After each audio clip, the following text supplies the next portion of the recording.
Dans cette nouvelle vidéo, nous allons voir comment choisir une méthode de régression.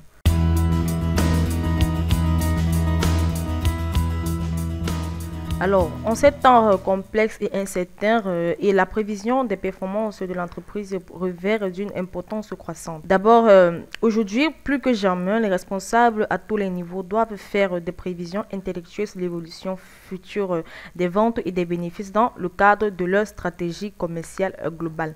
Donc, en prévoyant tout simplement les ventes dans 6 mois, 1 an, voire 3 ans, les responsables peuvent anticiper les besoins annexes tels que les acquisitions d'employés, les espaces de stockage et les besoins en matière première. Donc, de même, les prévisions de bénéfices permettent de planifier tout simplement l'expansion future d'une entreprise. Donc, la prévision d'activité existe depuis de nombreuses années et diverses méthodes ont été développées, certaines ayant plus de succès que d'autres. Alors, la méthode la plus courante est l'approche qualitative, dans laquelle un gestionnaire ou encore un groupe de gestionnaires estime les tendances futures en fonction de l'expérience et de la connaissance des marchés. Donc, cette méthode souffre toutefois d'une subjectivité inhérente et une focalisation à court terme. Donc, car de nombreux gestionnaires tendent à extrapoler à partir de l'expérience récente, à ignorer les tendances à long terme.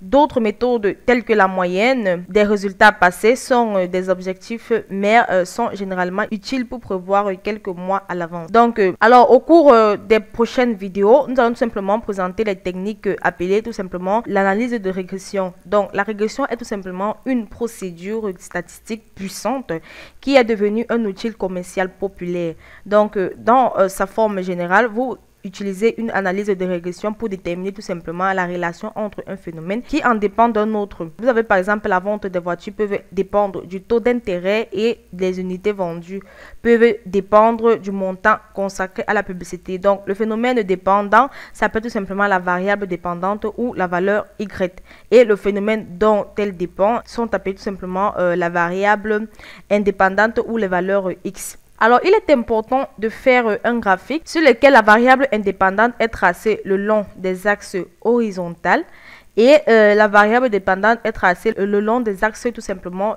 verticales. Donc, avec ces variations, vous pouvez tout simplement faire des choses avec une analyse de régression. Par exemple, déterminer la relation entre les valeurs de X et les valeurs de Y connues et utiliser les résultats pour calculer tout simplement et visualiser les tendances globales des données. Ou encore utiliser la tendance existante pour voir de nouvelles valeurs Y. Alors, il existe tout simplement 3 méthodes d'analyse de régression qui sont le plus souvent utilisées dans des entreprises. Premièrement, il y a la régression linéaire. Alors, vous utilisez tout simplement ce type de régression lorsque vous n'utilisez qu'une seule variable indépendante.